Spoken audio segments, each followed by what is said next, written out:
il est une invocation qui revient à chaque moment, à chaque rak'at de la prière canonique. Cette invocation consiste à demander la guidance, qui est le contraire de l'égarement et de l'éloignement de la vérité. Al-Hidayah, c'est une marche vers la vérité. Et la vérité par excellence, c'est Dieu, subhanahu wa ta'ala. Huwa al-haq.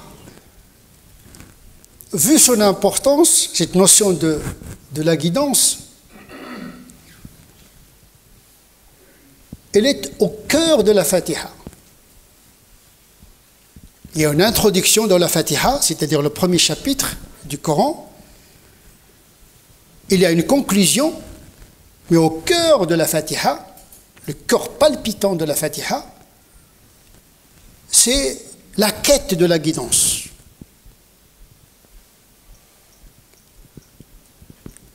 La guidance qui s'inscrit dans une voie droite. Ihdina as-sirata al-mustaqim. Ça, c'est une invocation. Donc Dieu incite le croyant à se concentrer sur l'objectif et l'objet de l'existence, c'est-à-dire la quête et la marche vers la vérité qu'on appelle al-hidayah.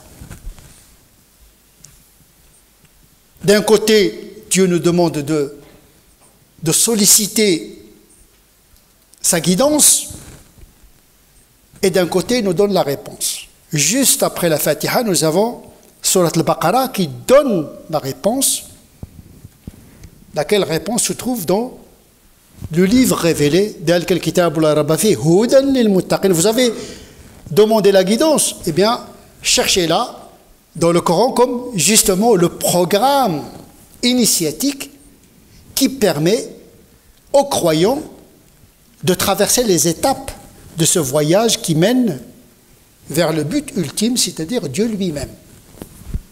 Parce qu'il ne faudrait pas se tromper de projet. Le projet, c'est de rencontrer Dieu, d'aller vers Dieu. Le Coran n'est pas venu pour autre chose. S'il y a des lois du relationnel, l'interdiction du vol, l'interdiction de ceci, etc., parce que ce sont des comportements qui troublent l'ordre public et qui ne permettent pas aux gens de s'adonner à leur vocation pour laquelle ils ont été créés, c'est-à-dire la quête du divin. La quête du divin ne peut pas s'opérer dans la guerre, dans les conflits, dans les guerres civiles. C'est pour cette raison, c'est toutes les lois dans le Coran et dans la Sunna se sont au service de la paix et de l'ordre public qui permet aux gens de s'adonner à la finalité ultime qui est la recherche de la face de Dieu. Yuriduna wajha, ceux qui cherchent la rencontre avec Dieu. Yad'una rabbahum bil ghadati wal 'ashiyyi yuriduna wajha. Il implore Dieu matin et soir dans l'espérance et l'espoir de rencontrer la face de Dieu. Ici, maintenant. Ce sont les Ahl Sufa, ce verset a été révélé pour demander au prophète de rester dans la méditation auprès de ces pauvres qui habitent la mosquée.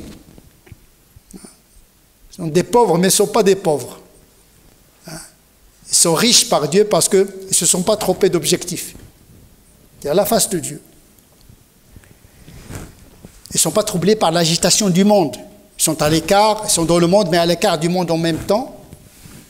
Cette pauvreté de l'humilité, pas la pauvreté matérielle, c'est la pauvreté de l'humilité, al-faqru ilallah, cette sensation d'être dépendant, d'avoir besoin du divin. C'est le cœur même de la religion, c'est Dieu, c'est cette marche intérieure vers Dieu. Le reste, c'est au service de ce projet.